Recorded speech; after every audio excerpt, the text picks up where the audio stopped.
Hi friends అందరికీ. వీళ్ళు ఇంటికి కీ వేస్తున్నారని చూస్తున్నారా? ఏం లేదు, ఈరోజు నా వీక్ ఆఫ్.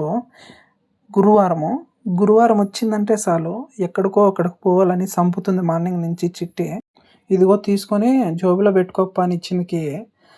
ఎందుకు లేబ్బా, మన ఇంట్లో ఎంత ఎదిగినా రూపాయి కూడా దొరకదులే అని కిటికీలో పెట్టేసి పోతున్నాము. వీడేంటి కన్నద్దాలు పెట్టుకున్నాడు, గుడ్డోన కట్టని చూస్తున్నారా?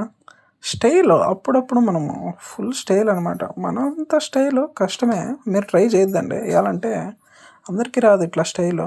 ఇంకా గాడి తీసినాను, గాడి తీస్తుంటే ఏదో మర్చిపోయినానే అనిపించింది. హెల్మెట్ అని మళ్ళీ అర్థమైంది. అపో స్టైల్ కొట్టిన చాలు దిగి హెల్మెట్ తీసుకురాపో, ఆడ పోలీసులు ఉంటారని చెప్పింది. అవును, మన ఆర్థిక పరిస్థితుల్లో అంతంత మాత్రమే ఉన్నాం మనము. తీసుకొని వచ్చకపోయినాను. తీసుకొని వస్తా అంటే వీడియో తీస్తుంది. నాకు తెలిసినా తెలియనట్టు బిల్డప్ కొట్టి నడుచుకొని వస్తాను హీరోలాగా. ఏదో మనకి దోచినంత స్టైల్ అంతే. సెట్ కాకపోయినా భరించాలా, ఏం చేయలేము, భరించండి. ఇంకా స్టైల్గా హెల్మెట్ పెట్టుకుందామని పోయినాను. హెల్మెట్ పెట్టుకుంటే ఏదో అడ్డం వచ్చింది. కన్నద్దాలు అని అప్పుడు తెలిసింది. హెల్మెట్ పెట్టుకొని కన్నద్దాలు పెట్టుకోవాలా, అది ఓకే అని చెప్పేసి చిట్టి ఎక్కిందిలే అనుకొని రైజ్ చేసినాం అనమాట. చూస్తే రే ఆగురా స్వామి అని చెప్పింది. ఎక్కువ అని చెప్పి పోతా ఉన్నాము. ఎక్కడ పోతున్నామో ఇప్పుడు చెప్తాను. ఎక్కడ పోతున్నాము అంటే గుడికి పోతున్నాము. దేవుడు కరుణించినాడు, రారా అని పిలిచినాడు. ఏమో గుడికి పోవాలనిపించింది. ఈ వారము లాస్ట్ వారం మిస్ అయినాము. ఈ వారం పక్కా పోవాలని ఫోర్స్ చేసింది పొద్దున్నుంచి. పదాం అని. సరేలే అని రెడీ అయినాను. రెడీ అయిపోతున్నాం అనమాట. చూడాల గుడి ఎట్టుంటుందో. అది ఎక్కడో కాదు, వంగసంద్ర నుంచి బొమ్మనలకి. కరెక్ట్గా మేము వచ్చినప్పుడే పడింది సిగ్నల్లో. ముందర సార్ ఉన్నాడు. బాబా ఇప్పుడు మనం హెల్మెట్ లేకపోతే ఏనైనా ఫైన్ వేసేదని చెప్పింది. ఓనమ్మా ఏనే మామ, ఈ మామతో చాలా కష్టము. ఈ మేనమామలతో అన్నా భరించవచ్చు, కానీ ఈ ట్రాఫిక్ మామూలతో భరించలేము. ఎంత లేదన్నా ఒక పెద్దనోడు పెట్టుకోవాలా, లేదంటే చాలా నేస్తాడు. కష్టం అమ్మ చిట్టి అని చెప్పినాను.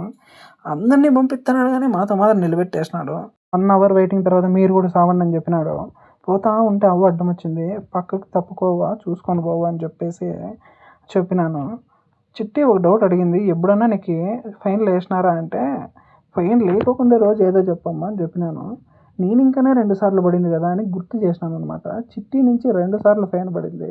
500 1000 రూపాయలు సమర్పించుకున్నాను. ఫస్ట్కి మా గమ్యస్థానానికి చేరుకున్నాను. హెల్మెట్ తీస్తాను కానీ రాలే.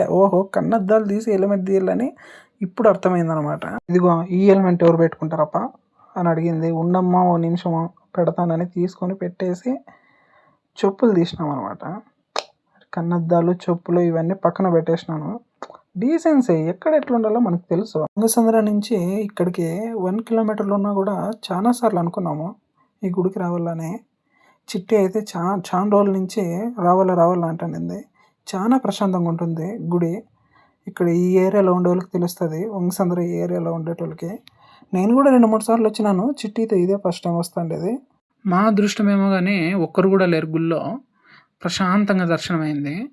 చిట్టి బొట్టు పెట్టిందనమాట. నేను ఆశీర్వదించినాను. కలకాలం సుఖ సంతోషాలతో వర్ధిల్లమ్మ, నాతో నువ్వు సుఖంగా ఉండి నన్ను సుఖపెట్టని దీవించినాను. మీకు కూడా టైం ఉంటే ఒకసారి విజిట్ చేయండి, చాలా ప్రశాంతంగా ఉంటుంది టెంపుల్లో. అంతే. వీడియో నచ్చితే ప్లీజ్ సబ్స్క్రైబ్ టు వినోద్తో చిట్టి.